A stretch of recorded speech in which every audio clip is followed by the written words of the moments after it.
I want to bring in NBC's Erin Gilchrist in Washington.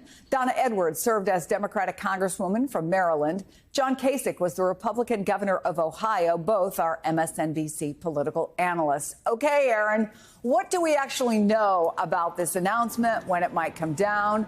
And do we have any new hints about who it might be?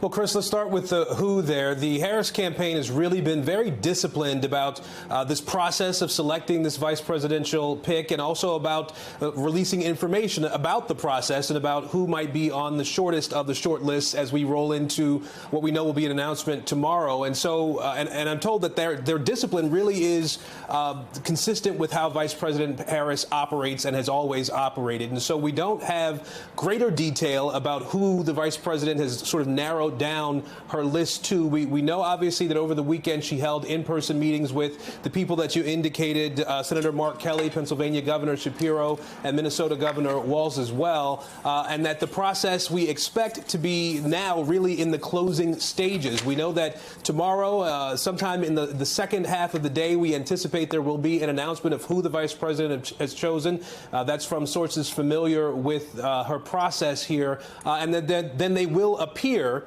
tomorrow together in the afternoon, we believe, in Philadelphia for the first time on stage, really a part of the vice president's effort to get to all the battleground states, to make sure that people have an opportunity to get to know her better. And then whoever her running mate is going to be, people will have to get to know that person as well, and then see the two of them together to see what sort of synergy they have, how they're able to carry forward a message that the campaign believes they'll be able to execute in a way that will lead to a win in November. We do know, Chris, that both Governor Walz and Governor Beshear are participating in campaign events for the Harris Victory Fund a little bit later on today. And so the work is still happening with these potential vice presidential picks as they try to narrow down this final decision coming in the next 24 hours or so, Chris. So, Governor, I wonder if this is giving you flashbacks. I think you got a call, at least at one point, asking whether you might be interested. I don't think you got really into the vetting process deeply. But what do you imagine it's like for these candidates? I wonder what it was like for you just getting that call. You mean from the Trump people? Yeah. Oh, well, look, I mean, there were a couple times I was, kind of on the list with George W. Bush. He called me that morning. He said, the problem is, John, you and I on the same ticket will blow the roof off the place. In terms of the Trump business, his people reaching out to me and some of my folks, look, at the end of the day, I had zero interest. I wasn't going to be vetted because, I mean, I would have lasted, in that situation for I said it hours. One of my friends said minutes. So I never went through that. But it's sort of interesting. I mean, what it gets down to, Chris, is so if you pick Kelly, he's a guy that represents a lot of experience because of what he's done in the Senate, plus, the fact that he's a veteran, an astronaut, very interesting. Shapiro has been governor for a short period of time, but people like him. And the question is, who delivers you the most? Shapiro, Pennsylvania is absolutely critical. So maybe you go with him because if you don't win Pennsylvania, you probably don't win the election. So, I mean, it's a matter of who can help you win, who's got the experience. I think that's what it's coming down to. I don't think Walz is really, nobody's told me this. I don't think he's really in play. I think he's been the favorite of the progressives. So I think it's either Kelly or Shapiro. I guess if you were going to bet, you'd probably bet Shapiro because of Pennsylvania. But look, stranger things have happened. Look, when you talk to folks, Congresswoman, about this, they talk a lot about balancing the ticket.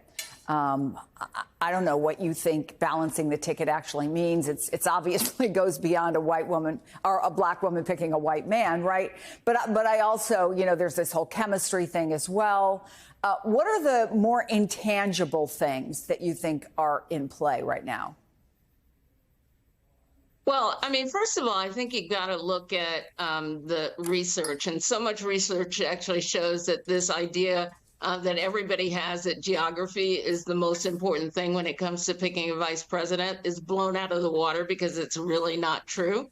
I think what is the case is that you do have to have some kind of connection, I think, with the two candidates, the two running mates. But I think more importantly is that you want somebody who can really help you govern and deliver. And that's why, for example, I actually do look at Tim Walz because he's a two-term governor who governed in a state with a one-seat majority. Does that sound familiar? And he understands really how to get the job done. He's a great communicator. But look, on that list, there is no wrong choice. There's not a J.D. Vance sitting up on that list. And I think that all of us, whether people are from the left to the center of the Democratic Party, are really going to be prepared to get behind that ticket. And so I don't think that there's a wrong choice, and there are some who offer more strengths or weaknesses than others. Well, everybody's got an opinion, Governor, that's for sure. I mean, just this past weekend, if you just go out into America, everyone's asking me, who is it? I don't know is the answer to that, but they've all got an opinion, right? And a lot of pressure has been tried to be put on Kamala Harris. I want to read this from the New York Times. To your point, progressive groups have trained their criticism on Mr. Shapiro and Mr. Kelly, who they accused of being too conservative on key issues. Meanwhile, a group of progressive donors in recent days has been making a push for Mr. Walz, the Minnesota governor. But I wonder how much weight you think groups have on a process like this. I think they have some influence, but is it overwhelming? I don't. Look, I think there's a couple things that we have to keep our eye on. First of all, the process by which she picks somebody and what she has to say about it. The fact that they have not had any leaks is frankly pretty impressive. And so people are going to judge who she picks, not so much about who she picked, but the way in which she went through it. I think it'll be analyzed.